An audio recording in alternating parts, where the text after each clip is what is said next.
All right, welcome back to the branches slides. We learned how to ask questions in C++ and do one thing or another thing. And then at the very end, we learned about the bool type and how to combine conditions with the and operation. So like if something's true and something else is true, then we can do some third thing, right? That's the idea. So cool. Let's make that happen. Let's have some more practice with and. So it's like it's true when its two conditions are true. And it's false every other way. It's only true if the two conditions are true. Any other combination gives you false. So that translates pretty nice to English. So let me give you an example of that. All right, so let's make a program that asks the user two questions. All right, we'll ask them, is it cloudy today? And we'll ask them, is there a chance of rain? And we'll tell them to bring an umbrella if both of them are true, right? If both of those answers are yes, then they should totally bring an umbrella, right? Bring an umbrella. Because in any other combination, like in our truth table, like if it's just cloudy but there's no chance of rain, it's just going to be cloudy. There's no need for an umbrella. If there is a chance of rain but it's not cloudy, probably the weather people got it wrong, and so there's no need to bring an umbrella. And of course, if neither are true, there's no need to bring an umbrella. So only if both of these are true, the answer is yes to both, we'll use our and operation, and we'll tell users to bring umbrellas. Okay, so let's make that program. Boop. Let's make a file called umbrella.cpp. And so I'm going to ask the user, hey, is it cloudy today? And I'll save that information, their yes or no answer, in a string. Is it cloudy today? Question mark, and then I'll give them some space to type in. I'm going to get their answer as yes or no as a string. So string cloudy for is it cloudy. And then I also want a string variable for, just make space for is there a chance of rain. So I'll make space for their answer for that as well. So like chance of rain. And I forget if I've shown you this already. There's a way to declare multiple variables of the same type on the same line. You can use a comma to separate them. And then you only need to say the type once, like string cloudy, comma, chance of rain. So I've made two string variables right there. And so let's get in the first one. We're ready to get if it's cloudy, and then we'll do the same thing for is there a chance of rain.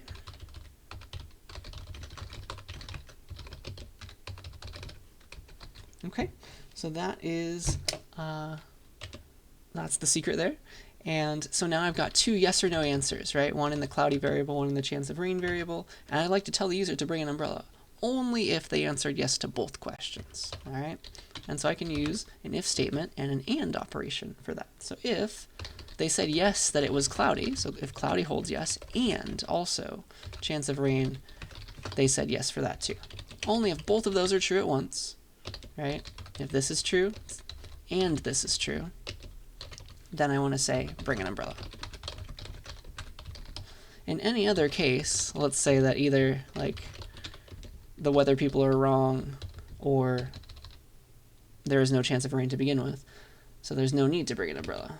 Don't bring an umbrella. How about that? Okay, so that's the relevant part of the program. Let's compile and run that.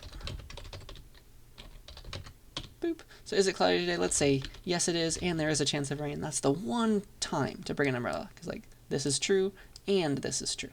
So the whole anded thing, true anded with true, is still true. So we hit the true branch, the body of the if.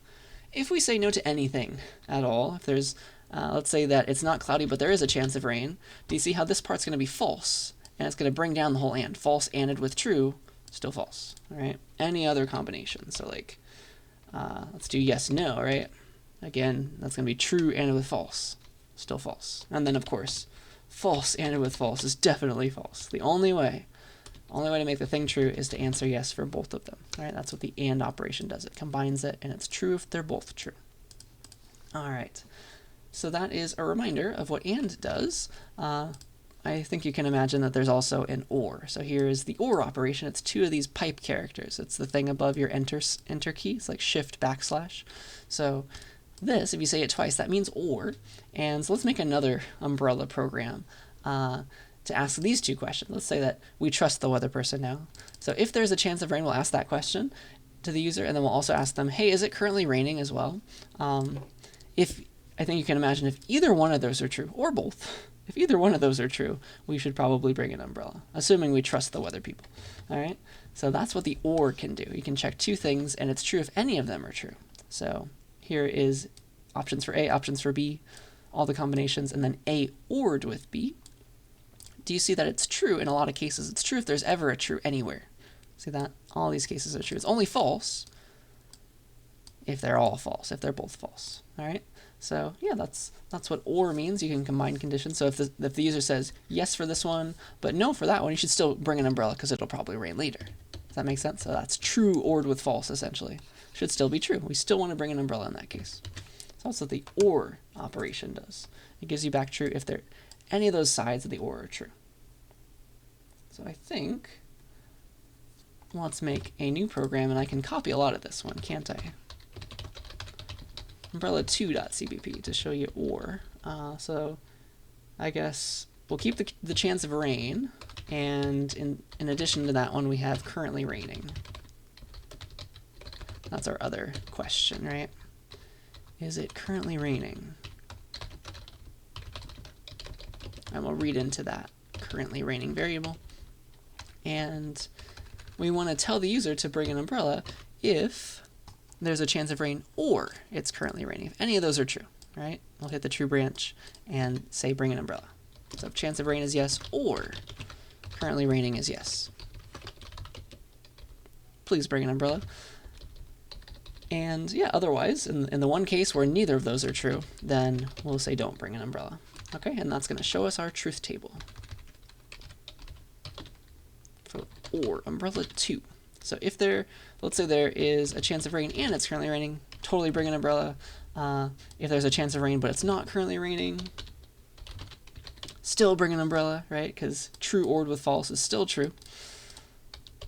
And then if there is no chance of rain but it is currently raining, then something is wrong. You should definitely bring an umbrella. Freak accident, right, of the weather. So that's the false ORed with true is still true. Okay. The only one time it's going to tell you to not bring an umbrella is if none of them are true. The OR is false when they're both false.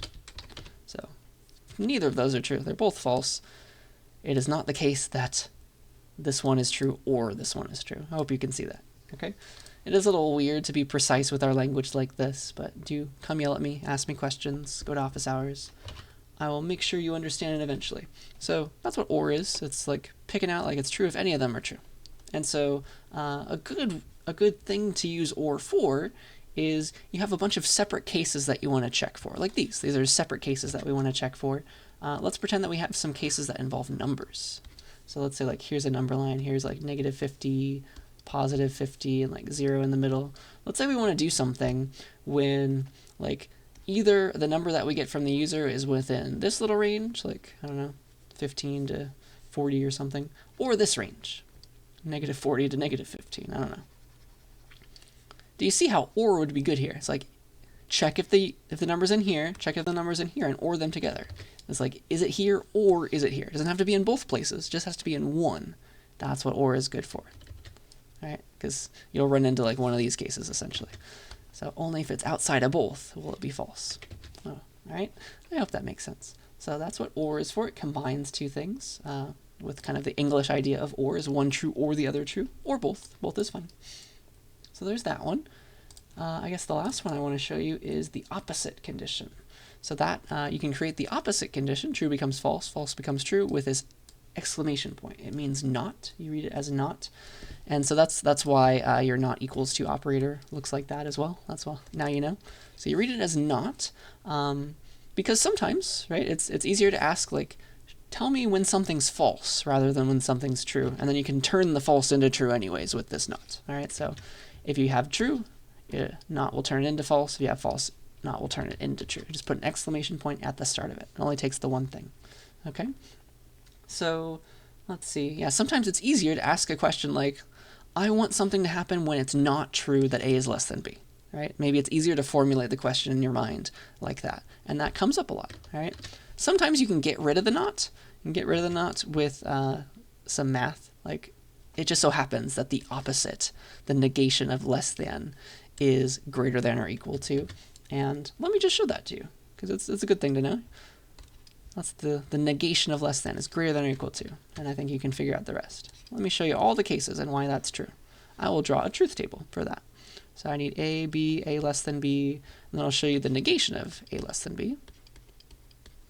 and then I'll show you that it's equivalent to checking if A is greater than or equal to B. So you have options. Sometimes you don't need the not, but sometimes you do. It's easier to formulate your question in terms of a negation. So here are all the options for numbers being either bigger or smaller than other numbers. 40, 42, 42, 40, and then maybe they're the same as well, 40, 40. So these are all the different cases that numbers could compare, right? So let me fill this in. Like, what's true about A and B? Is A less than B in this case? Yes, it is, because 40 is less than 42, so that's true. Is 42 less than 40? No, false. And is 40 less than 40? Strictly less than? No, false. And so the negation of this, right, is just change the trues to falses and the falses to true. So true becomes false, false becomes true, false becomes true. So that's what it means for check, is it not true that A is less than B, right? Apparently that's true for these cases where it really isn't less than B. See that? And that's equivalent to this. So check that for A and B. Is it true that 40 is greater than or equal to 42? No, false. See how it corresponds? False. And then is 42 greater than or equal to 40? Yes, true. Is 40 greater than or equal to 40? Well, it is equal, so yes. And do you see how these are equal? These correspond, so they are equivalent comparisons.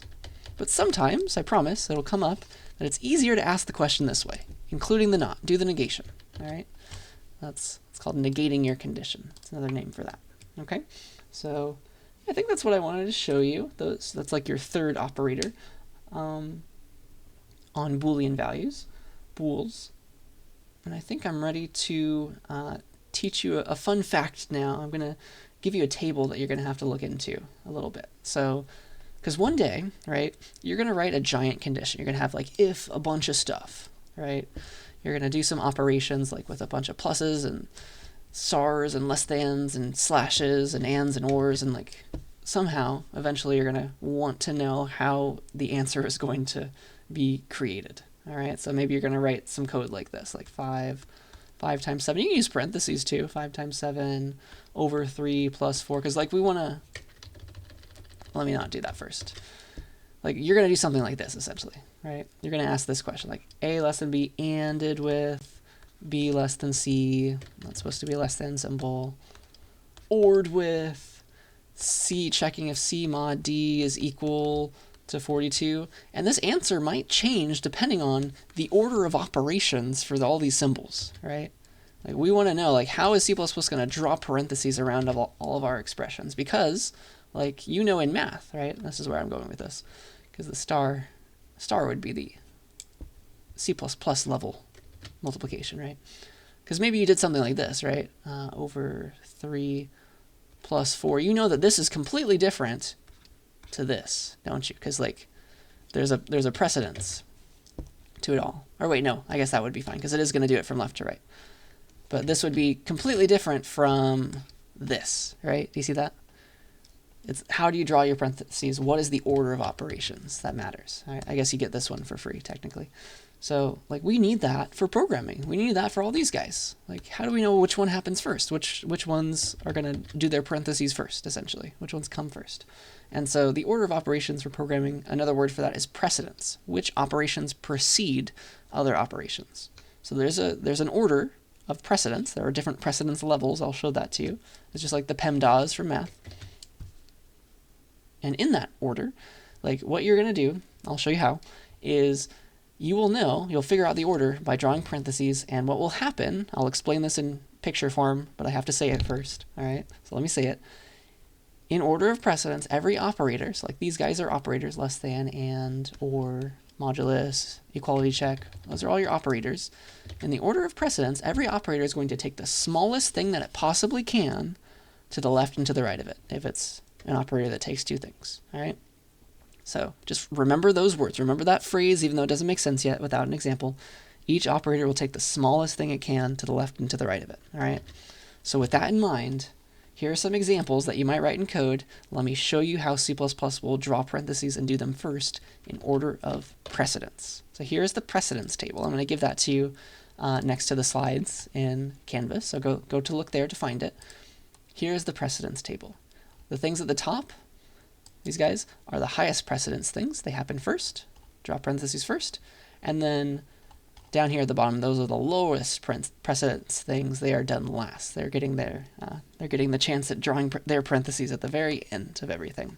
And everything within boxes, those are at the same precedence level. So all these guys are at the same precedence level, so you just do them from left to right. Just like multiplication and division in math. Those are at the same precedence level.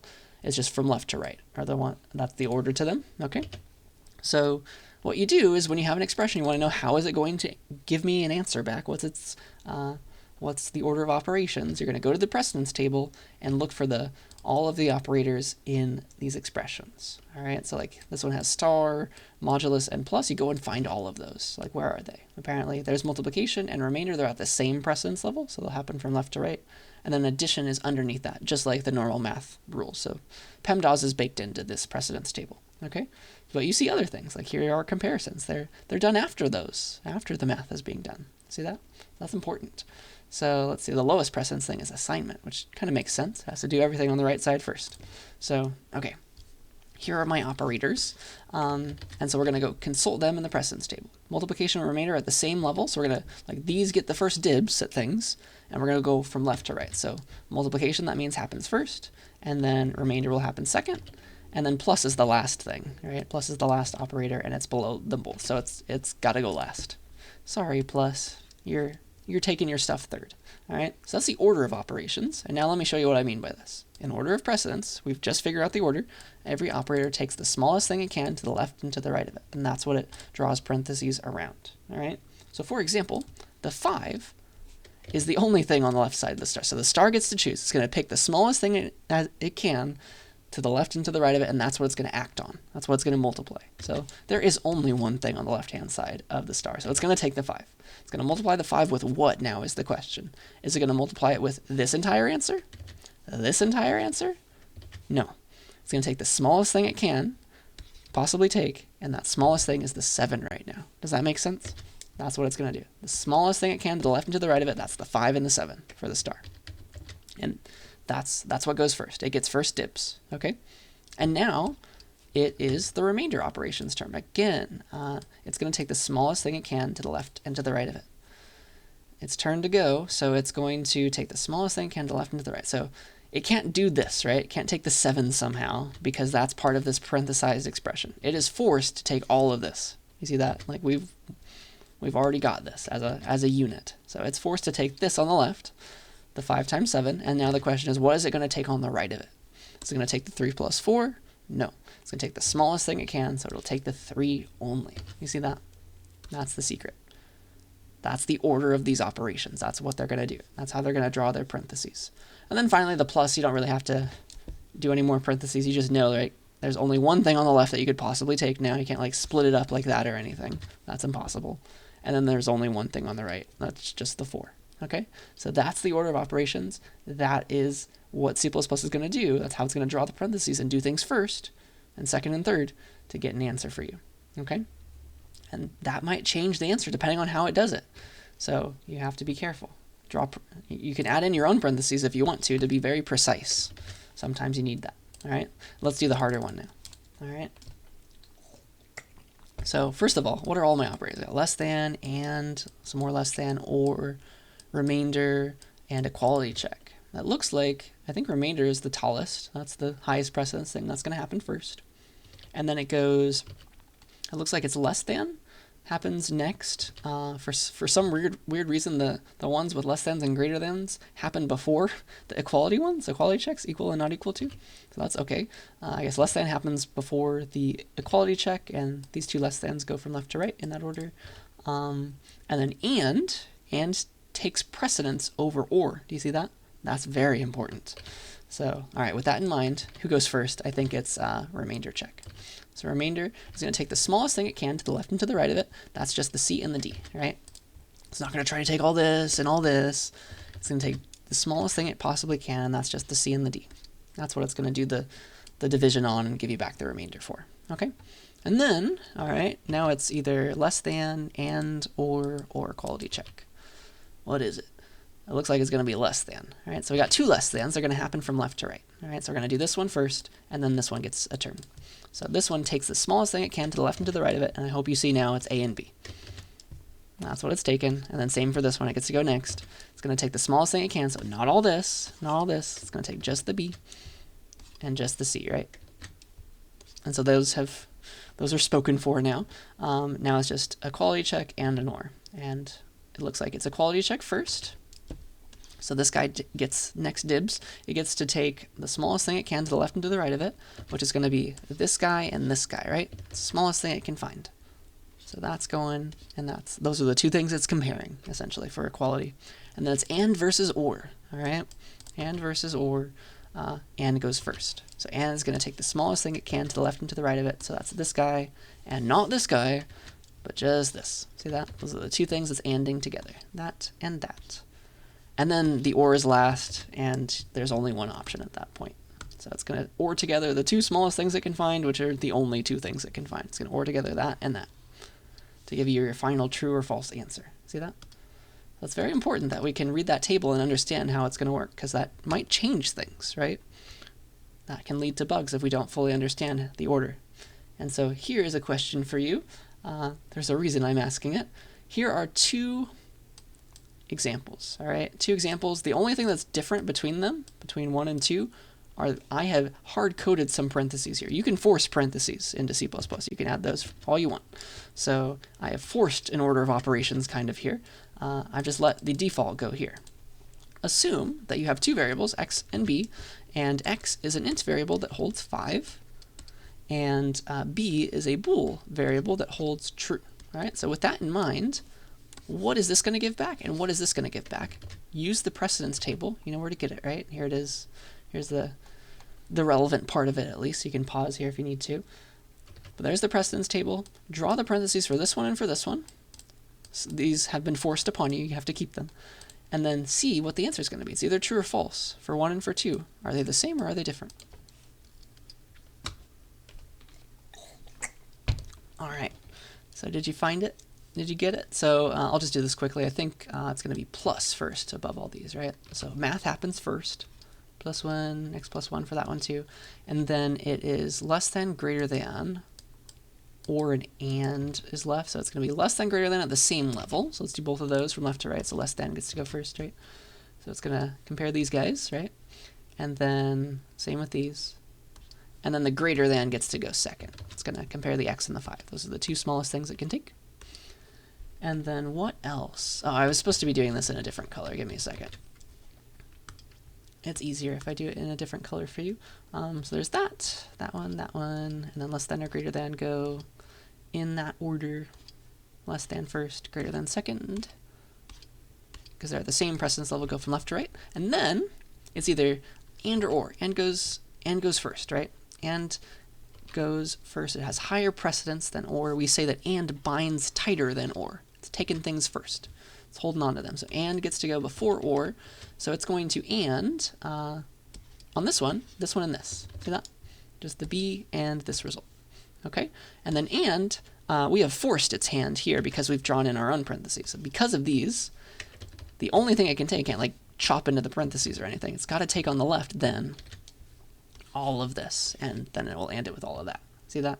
That's the secret there. So it's taking all that and anding it with all that. I don't think I need to draw any more parentheses for you. And then or, again, for this one, it's taken the two smallest things it can, which is the only two things it can. So the or is stuck there with the two things, and it's also stuck here with the two things. So technically, I don't need any more parentheses in any of these. We can see what's happening. Okay. So, but feel free to add them in if you want. Just like, all right, it's gonna OR together like that or something. If you really needed to, that's fine. And now we're ready. Like with these in mind, what is the answer? So it's gonna do the x +1 first, right? What's the x +1 when x is 5? It's gonna be 6, right? So 6 in both of those cases. Is 6 less than 8? The answer for this bit is true, right? That's true. That's still true. Is 6 less than 8? That is true. And then is x greater than 5? No, right? It's equal to 5. So it's not strictly greater than. This is false, and this is false. And now, look at the difference. You see the difference? It's like, do you AND together these things or these things? And like, do you OR together these things or just these things? That's the difference. That's my hard-coded parentheses. That's what they've changed, all right? So let's see what happens. So, okay, if you do it this way, this is going to be B holds true. So B, whenever you see B, it's always true. So that's true, that's true. This one is going to do the and, right? The and on true and false. True and with false becomes, if there's ever a false, it becomes false. Okay, so that result is false. Boop. So that's false there. And then this side is already true, so we're going to OR together. This true, true ORed with false. And remember the truth table for OR. If it's ever true, any side is true. The whole answer is true. The whole ORed thing is true. See that? So the final answer for this one is true. And I hope you see that. And then let's see how this one changes. Like it's okay. It's going to do the OR first this time because of the way I've drawn parentheses. So it's going to do the OR first. It's going to OR together true and true. I hope you can see that. Is one side true or the other side true? Yeah, they're both. So the answer is true for the OR. And it's going to AND the true with false. All right? It's going to AND the true with false, and that's its final answer. It's the outermost thing. So true AND with false. If there's ever a false, the answer is false. Ooh. Do you see the difference? 1 is true, 2 is false. Interesting. So that is the secret. That is why I needed to teach you precedence levels. Now you know that AND by default binds tighter than OR. It's going to take this thing first. It's going to take the B only rather than potentially all of this that you wanted it to take. So hard code parentheses when you need to change the precedence order, just like you do that in math. Okay? So that's the moral of the story. I hope that makes sense. And now you know. So let's see. I think that's where I wanted to go with that. I wanted to teach you precedence, and that actually leads into a very common error that I see in CSCI 40 students. This comparison does not do what you want it to do, and the answer lies in the precedence table. All right. So I've seen this from a lot of CSCI 40 students. It happens. Like this would be. It kind of makes sense that you would ask this question, right? What this is meant to mean is like it's an error though. It's like it's trying to check. Hey, is x equal to 3 or 4? And this is not the way you do that. All right. And let me show you why that's not going to work, okay? This does not check if x is 3 or 4, all right? Watch. Because in the precedence table, it's going to be like, all right, OR versus equality check. Equality check binds tighter, right? So it's going first. So it's going to draw the parentheses like this. Boop, boop. And then it's going to OR that whole answer with 4 by itself, okay? Do you see how that doesn't make any sense? It's like, this is true or false, that's fine. Is 4 true or false? Well, you know that every number that's not 0 is technically true. So this answer is actually always going to be true for you. You see, that's not correctly checking that x is 3 or 4. So precedence tells us why that's not going to work. So if you want to check if a number is one number or a different number, you have to do it like this. Check, hey, is x 3? And then check, hey, is x 4 separately, and then OR them together. That will work, all right? So I hope you see why this won't now. It is a common error that I see, though. If only, right? But no, you got to do it this way for precedence reasons, if nothing else. Okay? So, yeah, I think that was most of what I wanted to like teach you in terms of new stuff. I just want to show you a bunch of examples now to have practice, like understanding more complicated programs, right? So the first one I want to show you is called FizzBuzz. It's a very exciting program. This used to be a very common interview question, just to check if somebody knows how to program properly. Let me show you the game. So FizzBuzz is like a little game. The user gives you a number, essentially, and then you play the FizzBuzz game with that number. All right, so what you do is, given some number, let's call it n, you print fizz. You give back fizz if your number was divisible by 3, so a multiple of 3. You print buzz, give back buzz if your number was a multiple of 5, divisible by 5. And then, if it was divisible by both 3 and 5, you'll print FizzBuzz instead, all right, of just 3 or just 5. So that's the name of the game. That's your FizzBuzz game, those rules. And then if none of those rules fire, if none of those are true, then you just give back the same number. So like 1, nothing applies, I just give back 1. Same with 2. But 3 is a multiple of 3, so fizz. Yeah. Same with 6. 6 is a multiple of 3, so fizz. Same with 12, right? So 4 is just 4, nothing applies, but 5. 5 is for sure a multiple of 5, so you print buzz. Same for 10. 10 is a multiple of 5, so buzz. Okay? And then like 9 is a multiple of 3, so it's fizz. And then the first one for FizzBuzz is 15, right? Because that's the smallest number that's divisible by both 3 and 5. So we give back FizzBuzz for 15 and 30 and 45, all those things. Okay? So that's the name of the game.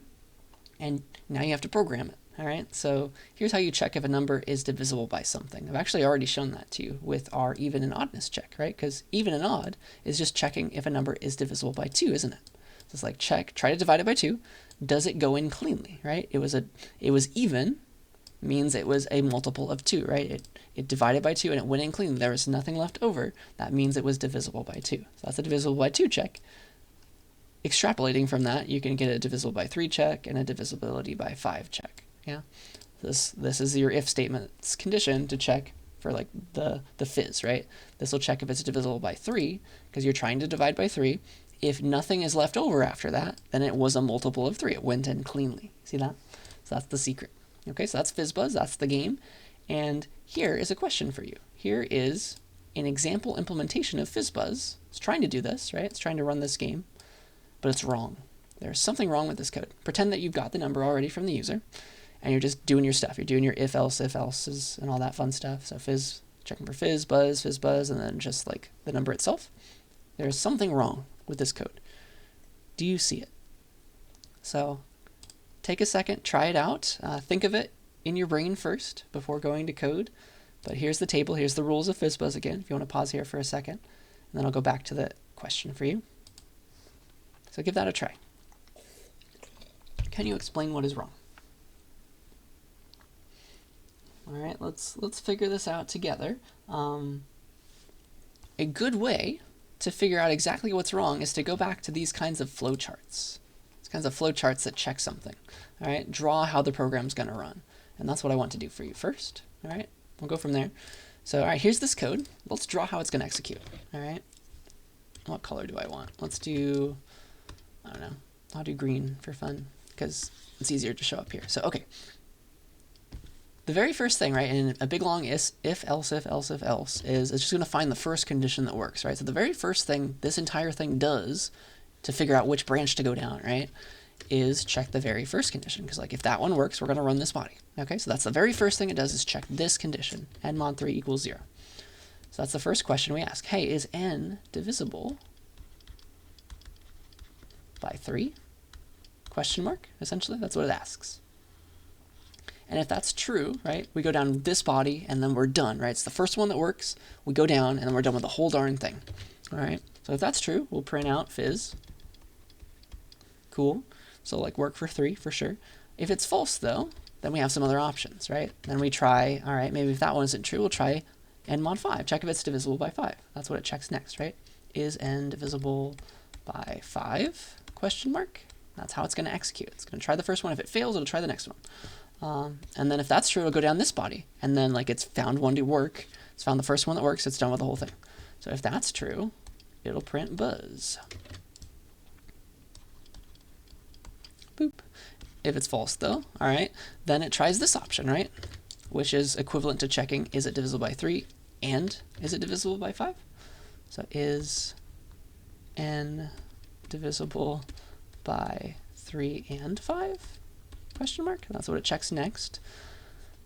And then if that's true, it prints FizzBuzz. And if that's false, then it goes straight to this else case. If nothing worked, this is our fallback case, and it'll just give back the original number n. Okay? So try some options, like, right, try n3, right? If n is 3, it's going to hit here, it'll be fizz. If n is 6, it'll still work, right? Try out all those. Do you find the first one that doesn't work? Do you see it? 5 and 10 and all that, like those are all going to hit buzz, that's fine, right? What about 15? That's our FizzBuzz, right? Do you see that we will never get here? We will never correctly print FizzBuzz for a number that's divisible by both 3 and 5. That's a multiple of both 3 and 5. Even though we have the right check, it's too late. Because the very first question we ask is this one, is 15 divisible by 3? Absolutely. It's divisible by more than just 3, but it's totally divisible by just 3. That's the first thing we checked. And so we print fizz for 15. Do you see that? That's the problem. It's an order issue. Of course, we're never going to get to this, because the only way we got here, right, is if it wasn't divisible by 3 and it wasn't divisible by 5. There's no use checking this anymore, right here. This is the hardest thing to get at. So this should have been our first check. Do you see that? That's the trick. That's the problem right now. So let's code it up. Let me prove that to you, that it really will run like that, and then we'll fix it. All right, so let's do fizzbuzz.cpp. All right, so let's ask the user for a number. Make space for it. Get it, and then we'll do let's do it wrong first. If n mod 3 is 0, that's fizz. This is like the naive way of doing it. It won't quite work. Otherwise, all right, if it wasn't divisible by 3, maybe it was divisible by 5. So we'll try that one. And that's, of course, buzz. And then if that wasn't true, maybe it was divisible by both 3 and 5. N mod 3 is 0 and n mod 5 is 0. I don't need any parentheses because the defaults work here. It's doing the right thing. Just like checking this one, right? ANDed with this one. So that'll be fizzbuzz. And then if none of those work, it's just the number n. See out n by itself. All right. So again, it's going to work for everybody but the fizzbuzz people.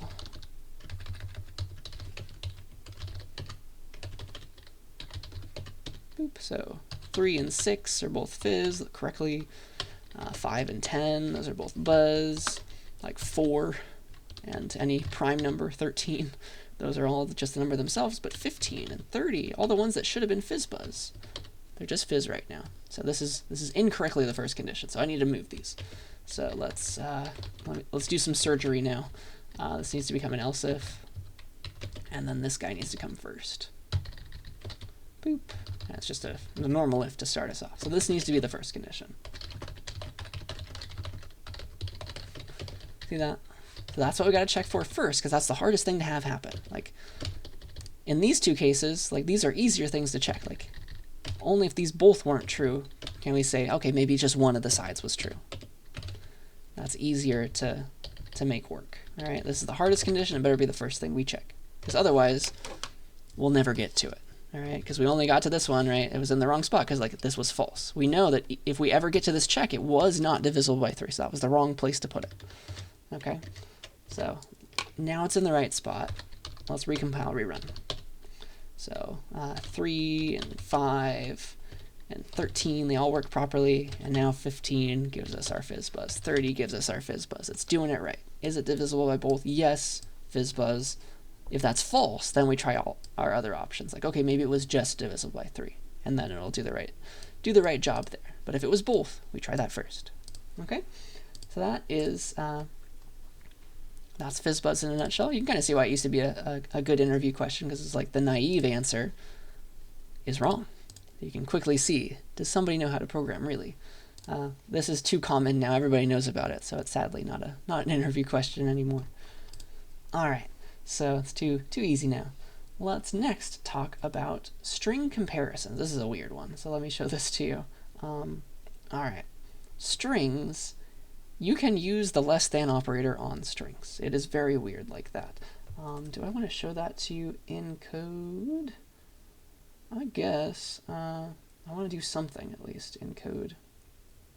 Maybe not the ordering, but I'll do that at least on the slide. So strings can be compared using what is called lexicographic ordering. It's a very fancy Greek root that just means dictionary order. All right, dictionary order. So strings are compared using their order that they would appear in the dictionary. So if you give two strings like ABC and BCD, you can give them to the less than operator, surprisingly, and it will compare them and it'll give back true if ABC would come before BCD in the dictionary, and it would, right? Because like the A is less than the B. It's like this would be true. You see that? Here's another example that would be true. Like AAB is less than ABC. It would come before it in the dictionary, right? Even though it's not a real word, because like okay, the A's a line. Now it's a question of the A versus the B, and still the A wins. See that?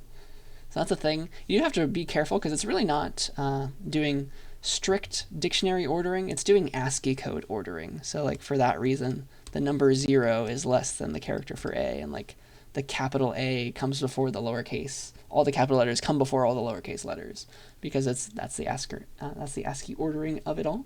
And so yeah, you can check with the less than operator or the greater than, whatever operators you want, on strings. It will work. It will do dictionary ordering though, which is very odd to think about.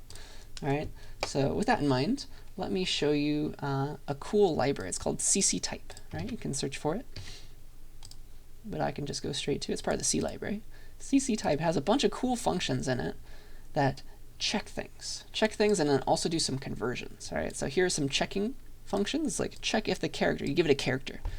It takes a character and it gives you back a bool. So like for example, isDigit, even though it says something different, I want you to think of it as it takes a character, gives you back a bool. For weird C language reasons, it doesn't do that, but it will all work when you use it that way. Takes a character, gives you back a bool. Pay no attention to this, all right? So you give it a character, it'll give you back, was it a digit character? Was it one of these, true or false, all right? Was it one of the digit characters? And then same for all these other ones. Was it a lowercase character, true or false? Was it an alphabetic character? Was it an alphanumeric character? All those fun things, right? Was it an uppercase character? Was it a space character? So those are the check, give you back a bool. Was your character one of these? Did it fall into that category? And then these two do conversions.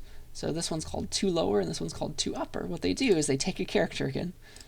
Pay no attention to what it really says. It takes a character and then it gives you back a new character that was that one that you gave it converted to lowercase if it wasn't already. Okay. Same with to upper. It takes a character, it gives you back the uppercase equivalent of that character. Only if it was already lowercase. If it was like an exclamation point, to upper just keeps it the same. Doesn't really change it if it's not already like a lowercase letter or an uppercase letter. But that's how you use them, okay? So let me show that to you as an example. Let's see here. Yeah, let's do a demo where we take a string and we convert it to a proper noun, just kind of like we used to do, but we'll do it cleaner with a library function. All right, we did that example already in the class, didn't we? So let's say we got a string and it's like, for reasons, it is A, B, C, and then a 5 character. Let's say we got it like that. And so what I want to do then is convert this lowercase a to a capital A, right? Make it a proper noun. That's what I'd like to do. And so that's going to be the 0th index, right? I want to mess with the 0th index. So just like if somebody gave me, like if you typed in my name lowercase, it should correct you, right? And make it capital L for my name. Like that's what I want to do with my first example, okay? And so that's going to involve messing with the 0th index of my string, right? Got all these indices, they start at 0, right? All the way to index 5. Okay, so let's do that example first. I'll just call this strings.cpp, I guess. And so because I'm going to use the string type, I need the string library. And then because I want to use, like, this is going to be a case of to upper, right? Convert a lowercase letter to an uppercase letter. That's part of the CC type library. So I'll include that too. All right, so this gives me to upper, among other things. Let's get a word from the user now. And then, let's see, what else? Yeah, so I'm going to get a word into, I got to make a string variable. That's what I'm missing. So let's make a string variable to hold that word. And we'll get it from the user just with cn. Since it's one word, we can use cn for that. And so I want to capitalize it. Capitalize the first character of s, and that's always index 0. So s at 0 becomes whatever it was to uppered, okay? So it's whatever it was, but to uppered. So call to upper on it, and then replace it with that version of it, okay? And so that will change the string, and if we print it out now, it will have an uppercase letter there if it's not already uppercase. Boop. So enter a word, I don't know, ABC5 is what it was, right? It'll make capital A. Perfect. It goes in there, makes it to upper. If you do lowercase my name, it'll make uppercase my name. To upper of lowercase l gives back capital L. And then we're shoving that back into index 0. To upper, if you give it something that's already capital or that's not even a letter, it will just keep it the same. So like exclamation point high will stay that, and then like if it's already capital high, it to upper just gives back the same character when it's not already lowercase. Okay, so that's the idea. So that should work, and that was my first example. So yeah, to upper converts any lowercase letter to an uppercase letter. If it's already uppercase or it's not even a letter, then it just keeps it the same.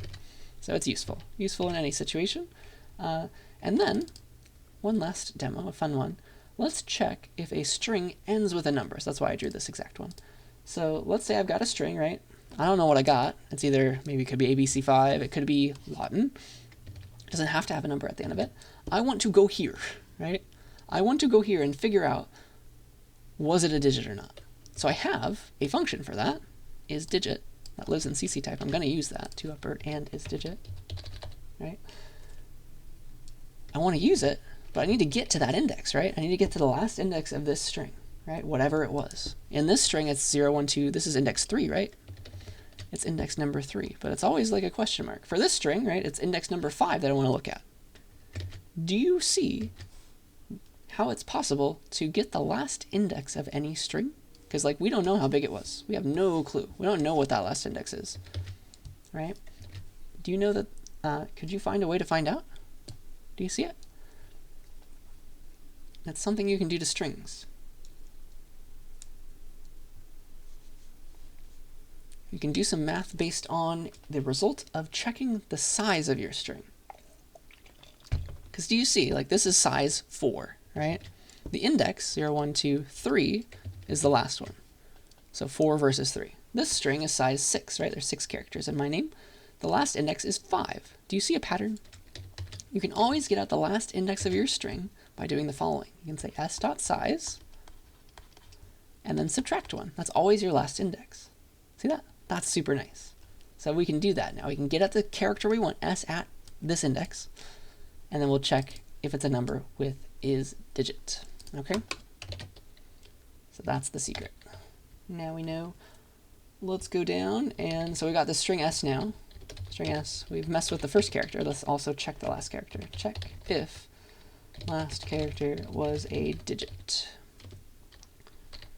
So here's what we want to do. Like if it was a digit, like we'll say it was, say something to that effect. S ends with a number, line. Otherwise, S doesn't end with a number or whatever. Something like that. But now, what is our question? What do we ask here? Check if the last character was a digit. All right, so first of all, we need to get the last character. So it's the character at this last index. So it's S at the last index. How do we get the last index? Well, that's the size minus 1. So if it's size 4, last index is 3. If it's size 6, last index is 5. Whatever it was, s.size minus 1 will give me that index, right? That's my last index, and then I'm going there. Here's the last character. Do you see how that so far gives back the last character? And then, whatever that character was, I want to check if it was a digit. So I want to call isDigit on it, and see if it gave back true or false, right? If it was true that it was a digit, this whole thing, like this is my character, calling isDigit on it gives back true or false. If it gave back true, then it was a number, yes? That's my complicated condition. You can simplify this, though, because remember that the equal equals is true is redundant to do that. You don't need it, because it's just like the if statement runs the body. If the result was true, this will result in true, won't it? And then it's easier to understand as well, because you can read it in a cleaner way. It's like if it's true that this was a digit, if this what is in here was a digit, then it will give back true and it will run the body. So like if I see a digit at this index of my string, essentially, that's kind of how I read it. You don't have to do the equals true. That's unnecessary. All right, but that is going to be your condition there. So I got my string. Let's check some stuff about it. Always the last index. So and this will always work. It'll always calculate the last index properly. As size minus 1, in this case, is going to be index 3. Go there. Look at the 5. Call isDigit on 5. It gives back true, right? And so that means the if sees true and it'll run its body. Body the if. If you type my name, in addition to making it capital, it will go there, right? It'll go to the n, because that's index 5 of a size 6 string, right? It'll calculate index 5. It'll go there. It'll give back the n. It'll give the n to the isDigit function, and isDigit will say false. It will give back false. So it's as if we said if false. And that will, of course, hit the else case, because it wasn't true. So that's the secret. That's a complicated example with strings and the CC type library. Very useful stuff. Okay, so I think that's what I wanted to say for that example. I just got a bunch of types to talk about today, I guess. Let's talk about doubles now. Doubles are weird in a new fancy way. Okay, so just like division was weird, comparison on doubles is also very weird. So let me add together 0.1 into a double variable 10 times. What should the answer be, right? I'm going to do this 10 times. I'll call this doubles.cpp. So here, let me make a double variable, double d equals 0.0. I'm going to add into the d variable, so d equals d plus 0.1. I'm going to do this 10 times. Shorthand for this, though, I could do the plus equals. D plus equals 0.1. That's equivalent to adding 0.1 into d. So I'm going to do this 10 times. 1, 2, 3, 4, 5, 6, 7, 8, 9, 10. What should d hold? 1, right? 0.1 times 10 is 1. Let me print out, I guess, with as much precision as we get in doubles, which is 16 decimal places. The IO_manip library, I'm going to, there we go. I need that for set precision. Here we go. See out with the max precision, please. Oops, set precision. 16 decimal places, D. What is D? Print it out. And as much precision as doubles get.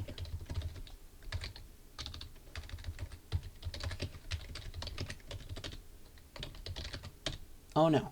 So it is not 1. It is not 1.0, guys. It's disgusting. You add 0.1 together 10 times, it is not going to give you 1. So that means, it's disgusting, but that means you cannot do this. It makes no sense at all to check for exact equality on doubles now that you know this, okay? The reason this happens is, secretly, all these are stored as binary numbers. Apparently, 0.1 in binary is an infinite fraction, even though it looks normal to us in decimal. In binary, it's an infinite fraction, so we lose precision every time we use it. It's because you can only hold doubles to a certain number of decimal places. So some information gets lost every time you use a double. It only gets like 16 digits of precision in binary, okay? Some info gets lost. And because of that, it's not going to store exactly 0.1. This is like 0.099999 on forever for like 16 decimal places. That's what it's really storing, okay? And because of that, it's not going to give you back 1.0 when you do math and you expect to see it, all right? So you should never do this kind of exact equality on doubles, all right? Instead, the answer is 0.999. It's still very close to 1, and that's as good as you can check for, all right? So instead of checking for equality, check that the two doubles you wanted, like you wanted this one to be that one, you wanted D to be 1, just check that it's very close. Check that D is very close to 1 rather than exactly 1, okay? So that's what you want. It's like, here's the number line. I want this answer to be 1.0. You just need to check then if it's really, really close, like between here and here, essentially. Like, is it between like 0.999 and 1.001? Like, choose your granularity. But that's what you have to check for. Check if it's within this range, because it will never be exactly equal to 1, most likely. All right? And so to check this kind of thing, here's how you do it. You do the absolute value. So you have your number, you have the thing that you want to compare it to, you subtract them, and you just make sure that the distance between your number and what you want it to be is very small, the absolute value of the distance. So like 0.001. That's essentially checking if it's within this range. Does that make sense? Like the distance away in either direction because of the absolute value, that's just like less than 0.001. And you can make that even smaller, be like 0.00001, as much as you need. You get 16 digits. Use them wisely, okay? So that's what you must do when you're comparing doubles. It's very important, okay? So that means, right, if D is equal to 1.0, that's never going to hit, right? See how it got here? Like, it's never going to run. Oop, see, we don't even hit it. So that's not good. This is a horrible idea. It'll never happen. All right, so let me comment that out because it's useless. Instead, what we do is, and let me just prove to you that it's false, right? Comparing D to 1.0 gives back false, so it'll print 0. Because it's 0.999, it's not 1. They are different.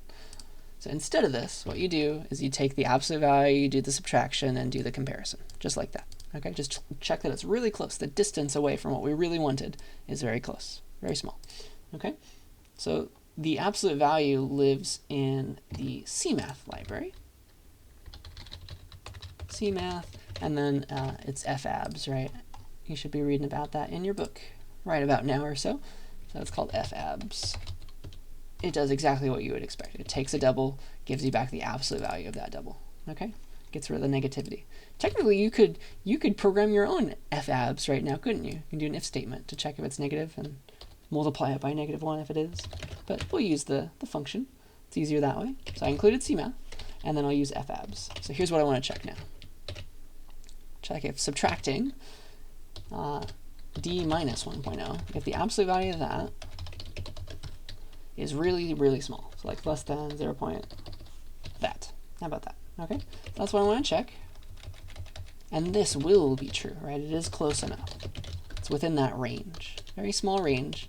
And that's as good as you can do with doubles. Never check for exact equality, because it will never be exactly equal, most likely, because you lose precision with doubles. It only gets so much precision. Information gets lost when you use doubles, okay?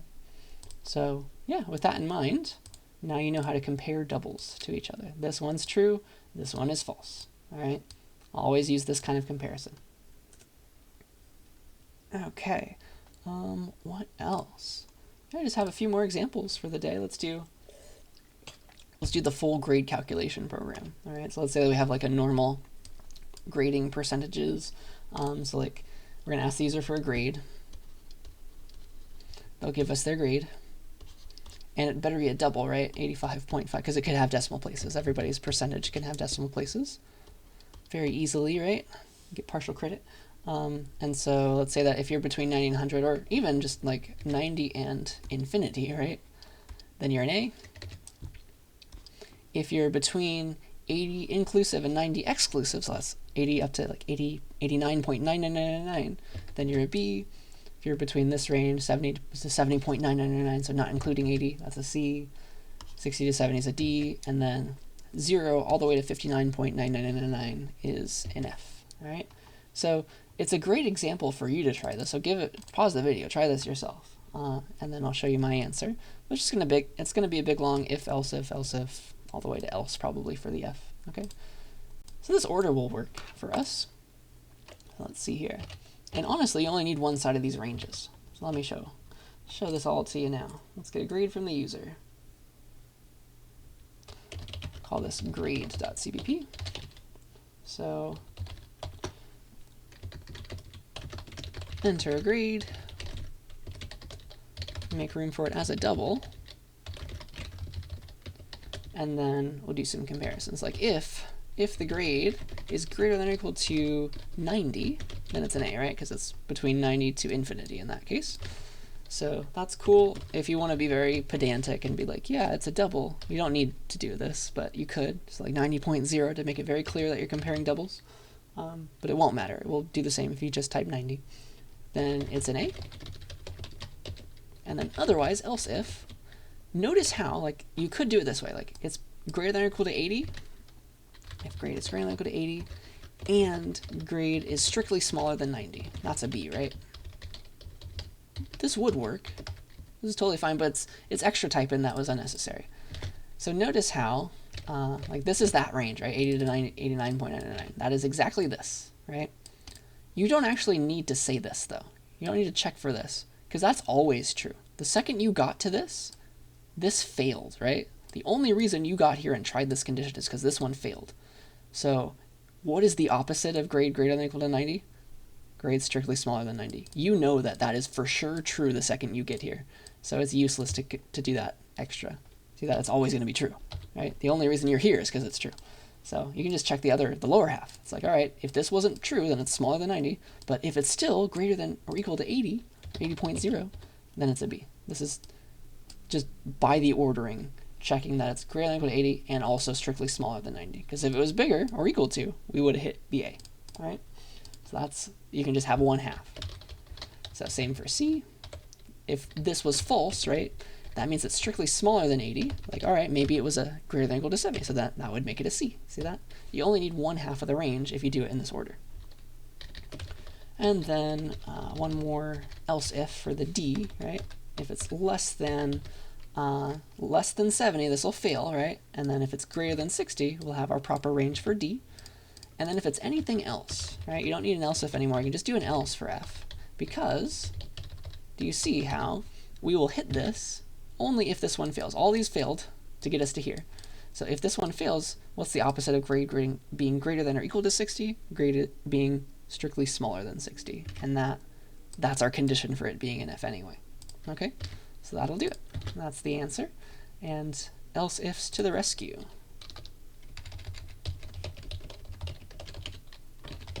Boop. So this should work for anything. 105, 95.5, still an A, 85, all the way down to 80, right?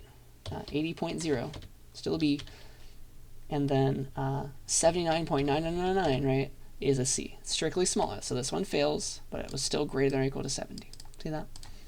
So that's that. All the way down to like 72, 70, those are all still C's. 65 is a D, and then like 55 is an F. So it's going to do it correctly. And so like this is somewhere in the code for Canvas, right? So it's converting your percentage to a letter grade right now. So somebody wrote this somewhere, in this order most likely. So yeah, that's the secret there. That's that example program. And so yeah, it's just a bunch of fun stuff. All right, a bunch of examples of things we know. So I think the last thing, last piece of code I want to write right now is a fun idea. I felt really cool as a programmer once I learned how to make a guess the number game. So I want to make you feel cool too. So let's do that. All right, let's make a guess the number game. It's not going to be perfect right now. We need some extra tools, but it's going to work well enough. All right, so here's the name of the game. We're going to have the computer guess a random number between 1 and 100. We'll have it put that number in a variable. We'll just never know what it is. Like we'll just create a random number, call it like n or something. I don't know. We just won't tell it to the user, so we won't know it. So it's some secret number, right? And then we'll have the user guess. Like this is the secret number, like for this run of the program, like the secret number is 32. And then we'll ask the user like to guess. What is their guess right now? Like the best way to play the game, right, is to guess 50 first, right? So then we'll compare their guess to the secret number and be like, okay, your guess was too big. You should have guessed lower than that. And so let's do that much. All right, we'll think of a random number, not tell it to the user because it's secret, and then we'll have them guess, and we'll check their guess. I'll call it guess.cpp. And because this is going to be random, I want it to be different every time. I want to include cstdlib just to have randomness, and then ctime to be able to seed the random number generator, right? Remember the magic incantation is srand times 0. We give it a value that's always changing, so we get a different sequence of random numbers. So seed the random number generator. Cool. There we go.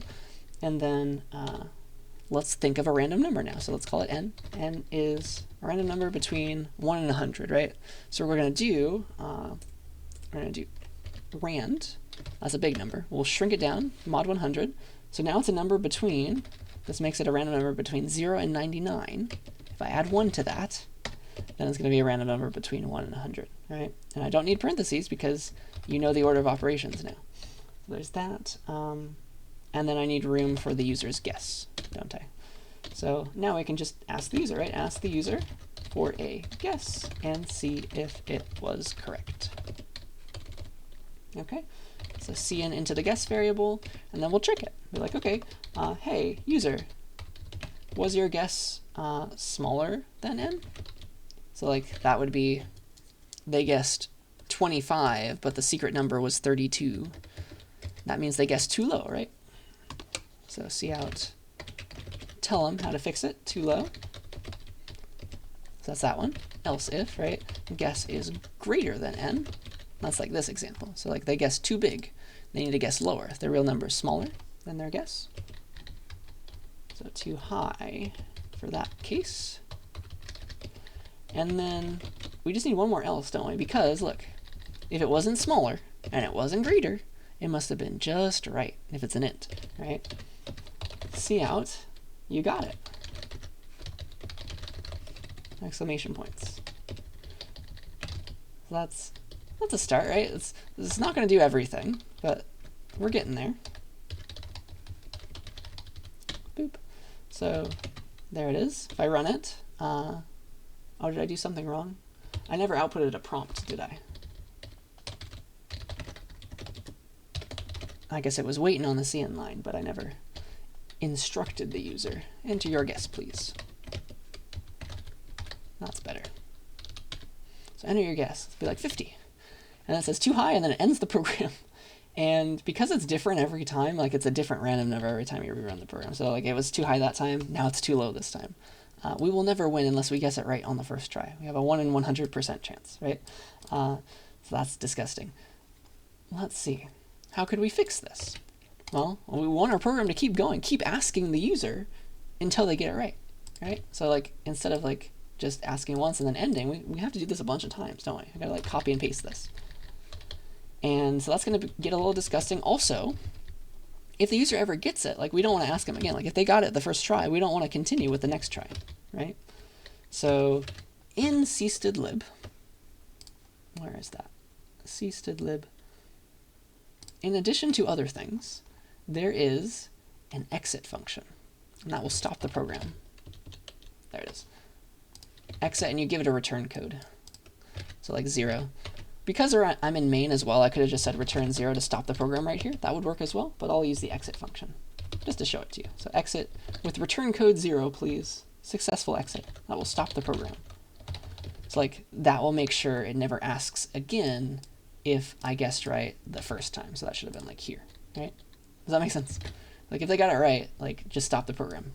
It's finished now. Don't try to ask for a new guess because like we got it right already. So that's what needs to happen if I'm going to duplicate it like this. All right, and so I want to ask the user a bunch of times. Let's ask them, this is twice now. Let's ask them, that's 4 times. That's 8 times. Double once more. There, I've asked the user 16 times potentially to get the number right. That's disgusting. I have a 200 line program. But it's going to work, right? Assuming the user does it right. I'm forced to, right? I want the program to keep asking for guesses if they keep getting it wrong. So I just have to copy and paste everything right now. There's no better way. I don't know that there's a trick, and I don't know the trick yet. I haven't taught it to you. So like this is as good as we can do. Just keep asking and stop the program the second they get it right. So they got 16 tries. They can still mess up, right? You can still play the game badly. You'd be like, all right, let's just guess 50 or 5, 16 times. You still have the opportunity to mess up and lose the game. Okay, so you do have 16 chances though. If you copy and paste the 16 times, you're just gonna keep trying this. Enter your guess, compare it. So let's play the game. It will work. 50, so 25. If you play it right? It's like 12, 6. Ooh, 3. Ooh, this is a very interesting 2. Wow, this has never happened in the time that I've taught the class. It's never been 1 yet. It's like. It's a 1% chance that happened. That's pretty cool. All right, and it works. So it's different every time. Try it again, 50. Now it's too high, 25, 35, 45. Ooh, 46, 47, 48, 49. Nice. So you got it. If you're good enough at the game, I guess, you can win it within 16 tries. But like if you give this to a child or somebody who needs some extra attempts, it's going to stop without ever giving them a chance to win, which is unfortunate. Well, that's as good as we can do right now. You can copy and paste it another 16 times to give them 32 chances, I guess. Or give them 100 chances, 1 for every number, if they need it. So that's as good as we can do right now. We'll come back to this example once we learn some more tools in C++, because this is kind of disgusting to have to make a 200-line program to do this. But I mean, it works. It works, and it's cool. It's kind of fun, actually. So now you know. Try to read ahead, see if you can fix it, make it shorter. I guess the last couple things I want to show you don't really have to do with code. Just like interpreting code. So let me show this to you, because this is what I want you to get really good at. I want you to understand how programs run in your mind, because that's how you become a better programmer. That's how you can debug better, okay? Just by like looking at code and walking through it in your brain, like how is this going to run? That's going to make you a better programmer and make it very easy to track down bugs, because you'll see what's going to happen. You can have it unfold before your eyes, all right? So when I look at this code, you're kind of going to translate it into a flowchart diagram in your mind. And I want you to do it on paper first. All right, so get good at doing it this way. So, all right, I got this code. I've got some variables for like what could have gone here, what could have gone here, what could have gone here. Let's walk through exactly what's going to happen in this code. All right, so when I look at this, I see A, I see a big long if else, and then I see J. That's the order of those things. All right, so A for sure is going to happen first in our flowchart. And then it comes to this. It comes to this big if else, right? And so what it does is it checks B, right? This big if else has to figure out which branches are going to go down. So it checks the B condition because that controls which branch it goes down, right? So it's going to go to and be like B question mark. And then, all right, based on that, it's either, if it's true, it goes and it runs C, right? If it's false, it goes into the else. All right, if it's false, it goes into the else. And so let's do this one for now. So like if it was true, it ran, like B was true, it ran the C, that finished off the whole thing, right? It went down the one body, it doesn't go down the other one. Then it goes straight to J, doesn't it? Then it goes straight to J at the bottom. Let's put it there. That's that case, that route. But there's another route, right? So if B was false, if this was false, we'll hit the else case and we'll run all the code there. So again, what's going to happen? It's this big long if else if else. Those are connected. It's going to pick one body, and then it's going to do I after all those. So, okay, this one happens first now. It needs to check and go down the first one that works, right? So it's either this one, or this one. It has to check D first, right, to see if it goes down E. That's the very first thing it does. D question mark. If that's true, it goes down E, right? It goes down E, and then it's done with the whole darn thing, right? And then it's still got I to do, though. Still got I to do. And so we'll go to I. And then that ends off the whole else, right? Which ends the whole if else. And then it's time to go to J. See that? That's the secret. That's the trick. Let me erase all these. And this is what I want you to get good at. So I goes to J in that case. So like we've gone that path. There are more paths, though. So what if D was false? So if D was false, now we have these two cases. Either this one or this one, which gets controlled by F, right? We know which one to go down by trying F next. That's what must happen right now. We have to ask, hey, is F true? If it is, we'll go down G, right? We'll go down G. We'll do that one. And if it's false, we'll go to the else case. If it's false, we'll go to the else case, which was the H. In either of the cases, that completes it, right? We've picked the side to go down. It was either this side or this side. Either one completes the if else. Like the whole thing. Once it picks the one side to go down, it's done with the whole thing. And then those both have I left to do. So that goes to I, that goes to I. And then, like I always, that's the end of this else, which ends the whole if else, and then it's time for J. So like those are all the different ways that the program could run. You can go this way, you can go this way, you can go this way, you could go that way. See it? That's what I want you to get good at. All right? I hope you can see, like, if you could do that in your head, or even on paper, you can understand the code a lot better than you did before, I guess. Okay? So to help you get there, the last thing I want to show you is a very, very important and cool resource. All right? It's called C++ Tutor. The website is called Python Tutor, though. It's made from people who originally made one called Python Tutor, but they have one for C++ too. So you can go to this link or just like search for this on the internet. It'll be the first link. But this is the greatest thing ever. All right, what you do is you give it some code. Here it is. Here's where you put your code. I'll zoom in a little bit. So here's where you put your code, and it will draw a diagram. It will make an animation of your code running. It's really, really helpful to kind of see how it's going to work. So let me show you how cool it is with the grade calculator program. All right, let's go to our grade calculator program. And the one thing this really cool website can't do is wait for input. All right, so you cannot use cin with this website. So I have to get rid of this line.